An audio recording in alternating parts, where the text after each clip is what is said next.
ঈদের জামাত এটা দিকে দিকে সকলকে জানাই দিবেন, সকলকে জানাই দিবেন। আর যারা শুনলেন এটা অপরকে জানাই দিবেন। আমাদের ঈদের জামাত আগামী সোমবার ঈদুল আজহার জামাত 8 ঘটিকায় ইনশাআল্লাহ। কয়টা?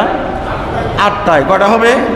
8টায়। আগেও রবিবার, এই যে রবিবার ফজর থেকে আগামী বৃহস্পতিবার আসর পর্যন্ত দোয়াটা ফরজ নামাজ পড়ে সালাম ফিরেই আপনি অবশ্যই এই দোয়াটা বলবেন তো ইনশাআল্লাহ। আর বাবা আছে আর মাত্র 2টা দিন। এই জিলহজের 1 জিলহজ থেকে 9 জিলহজ পর্যন্ত আরাফাতের দিবস, এত গুরুত্বপূর্ণ দিবস। এই দিনগুলো বেশি বেশি ইবাদত করবেন। পারবেন না ইনশাআল্লাহ? ইনশাআল্লাহ পারবেন না ইনশাআল্লাহ? আর শেষ কথা হলো আমাদের ঈদের জামাত ইনশাআল্লাহ। ঈদের জামাত এটা দিকে দিকে সকলকে জানাই দিবেন, সকলকে জানাই দিবেন। আর যারা শুনলেন এটা অপরকে জানাই দিবেন। আমাদের ঈদের জামাত আগামী সোমবার ঈদুল আজহার জামাত 8 ঘটিকায় ইনশাআল্লাহ। কয়টা?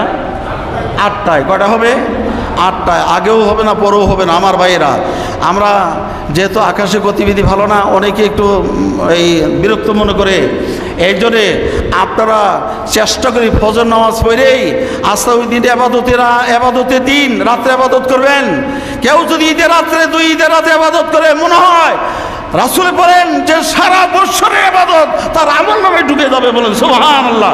আর আরাফাতের দিবসে যদি কোনো ব্যক্তি রোজা রাখে 1 বছর অগ্রিম 1 বছর পিছন, 2 বছরের ইবাদত তার আমল নামে ঢুকবে। বলেন সুবহানাল্লাহ।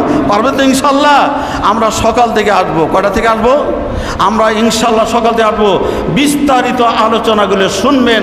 আল্লাহ ওই দিন যদি বলায় ইব্রাহিম আলাইহিস সালামের কি কঠিন পরীক্ষা ছিল। আর অবশ্যই গরু কোরবানি যারা দিবেন, গরু কোরবানিগুলো দিবেন ইনশাআল্লাহ। কিন্তু গরু কোরবানি দিবেন 7 নাম দিতে পারবেন। কিন্তু বাবা আমরা অনেকেই করি কি, গরু কোরবানির সময় ওই গরুর চামড়া দিয়ে যারা কষাই তাদের টাকা দিয়ে দিই।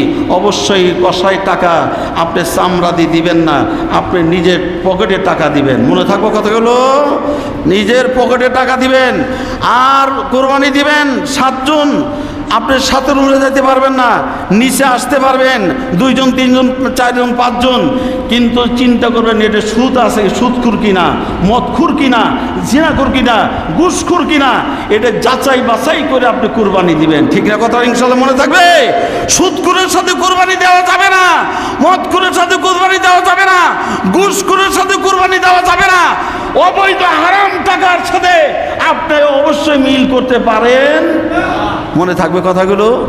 আল্লাহ যেন প্রত্যেকটা বাবাজিকে তৌফিক দান করবে। আল্লাহুম্মা আমিন।